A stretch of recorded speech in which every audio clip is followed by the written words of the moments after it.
Originally, Leslie Tumlinson was excited to move into private on-base housing on Camp Pendleton. Then in 2017, she remembers waking up when she heard her 2-year-old daughter crying. And I walked over to the hallway and I turned the flip switch on in the hallway, and there was tons of mice just running down my hallway.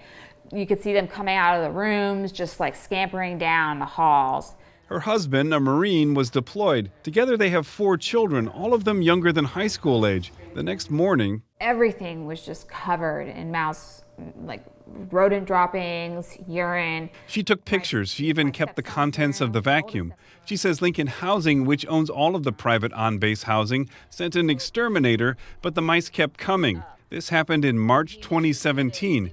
They had to stay through the long, hot summer. She asked a representative from Lincoln Housing to move them somewhere else on the base. Because it was so bad, and she said that we couldn't move. There was nowhere to move us to. She contacted the local health department, who said they couldn't help her because she was living on base. I have all these pictures. I'm literally living pretty much in an uninhabitable home, quite literally. Like if they would have come, they would have pretty much condemned the home. And you're telling me you can't help me.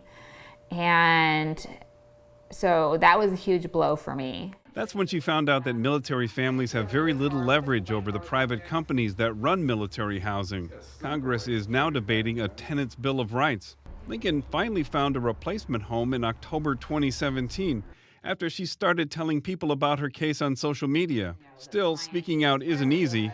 We tried over several days to get an on-camera interview with both Lincoln and Camp Pendleton.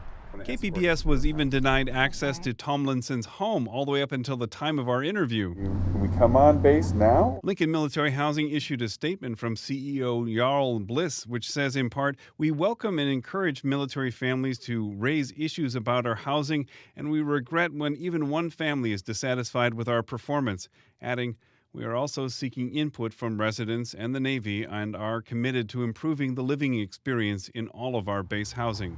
Steve Walsh, KPBS News.